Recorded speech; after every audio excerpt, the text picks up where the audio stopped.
జై గురుదత్త శ్రీ గురుదత్త. సీతారాముల గుణగణాలు భారతీయుల హృదయాల్లో ఎంత ప్రగాఢంగా హత్తుకుపోయాయి అంటే ఆ మహనీయుల జీవిత చరిత్రలు వర్ణించే రామాయణాలను ఎందరెందరో ఎన్నో రీతుల్లో రచించడం జరిగింది. ఉదాహరణకి సంస్కృతంలో వాల్మీకి రామాయణం, ఆధ్యాత్మిక రామాయణం, వశిష్ఠ రామాయణం, ఆనంద రామాయణం, భాస్కర్ రామాయణం ఇలా మొదలైనవి.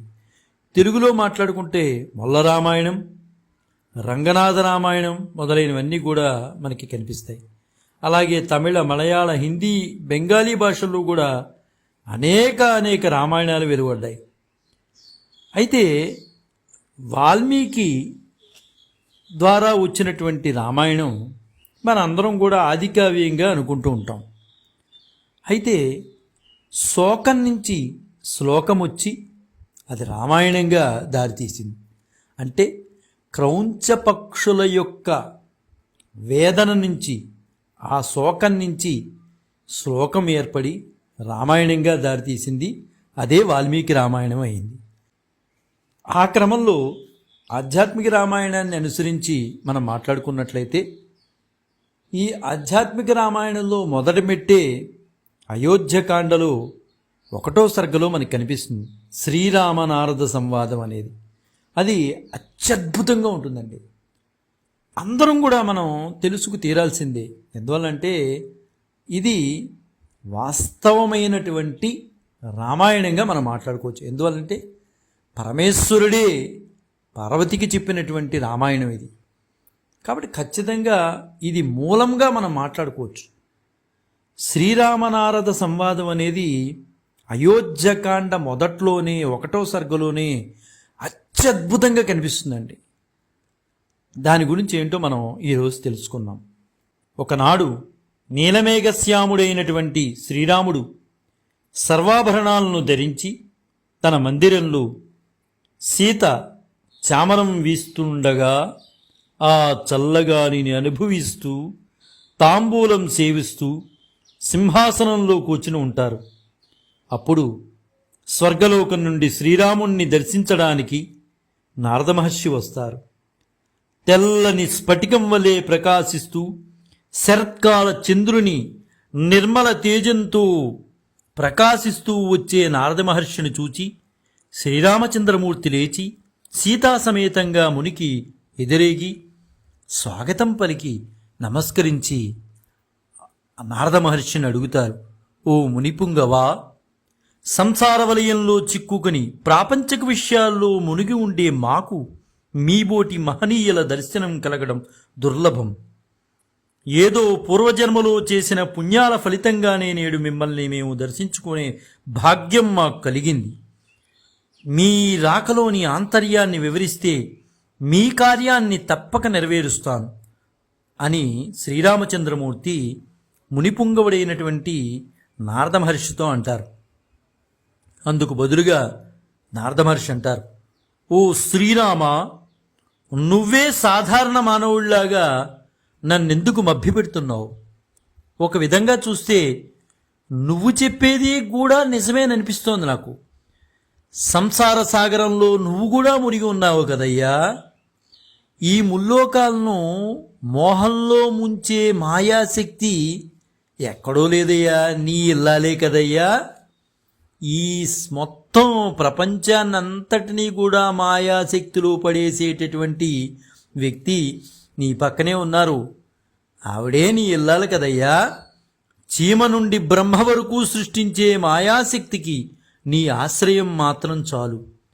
త్రిగుణాత్మకమైన ఆ మాయాశక్తి 3 విధాలైన గుణాలు గల ప్రజలను సృష్టిస్తోంది. వారే సాత్వికులు, రాజసికులు, తామసులు. ముల్లోకాలనే ఈ భువనానికి నువ్వేనయ్యా యజమానివి. నువ్వే మహావిష్ణువువి, నువ్వే శివుడివి, నువ్వే బ్రహ్మవి, నువ్వే సూర్యుడివి, నువ్వే చంద్రుడివి, నువ్వే దేవేంద్రుడివి. సర్వము నువ్వేనయ్యా. నీ పక్కన ఉన్నటువంటి మాత సీతామాత, మహాలక్ష్మి, పార్వతి, సరస్వతి, రోహిణి ఇలా అన్ని రూపాలు ఆవిడే కదయ్యా. స్త్రీవాచకాలన్నిటికీ సీతయే సంకేతం, పురుషవాచకాలన్నిటికీ నువ్వే కదయ్యా ప్రతీక. ముల్లోకాల్లో మీరిద్దరూ తప్ప వేరెవ్వరూ లేరు.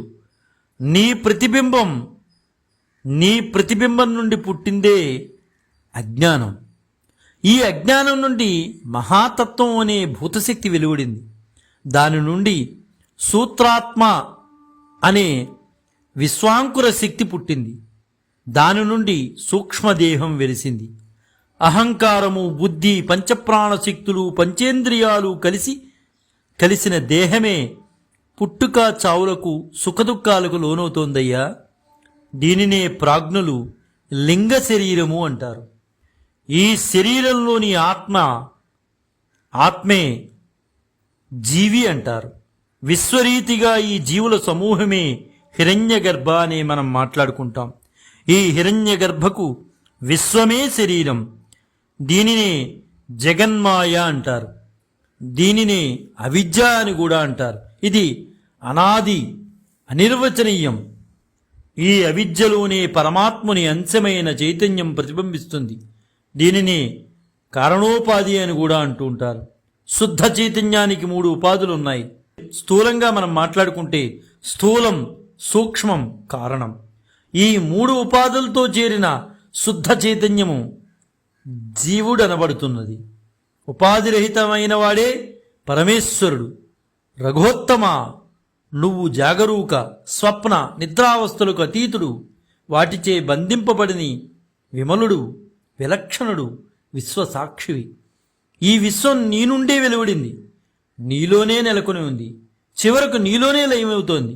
వీటన్నిటికీ నువ్వే కదయ్యా కారణం. శుద్ధ చైతన్యమైన ఆత్మనే దేహ సంబంధమైన జీవుడిని తాడులో పామును చూసినట్టు భ్రమపడతారు. ఈ భ్రమే భయానికి కారణమవుతుంది.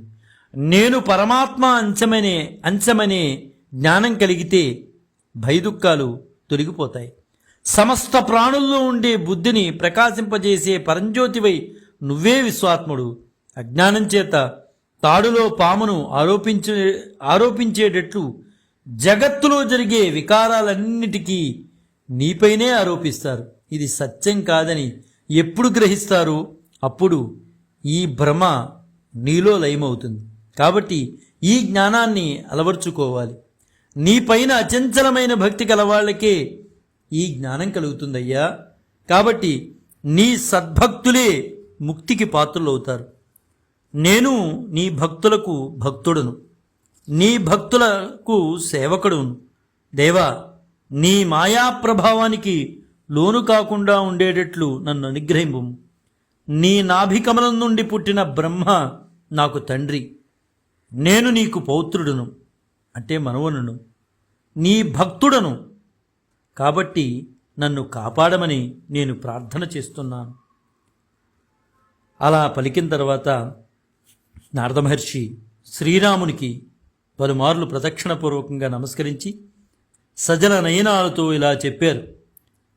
నువ్వు దైవకార్యమై రావణవదకే జన్మించావు శ్రీరామ.